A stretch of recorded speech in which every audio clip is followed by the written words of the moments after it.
أستغفر الله رب البرايا،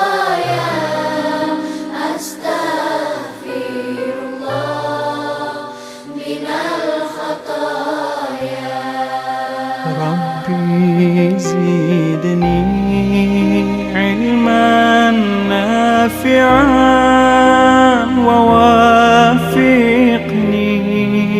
عملا مقبولا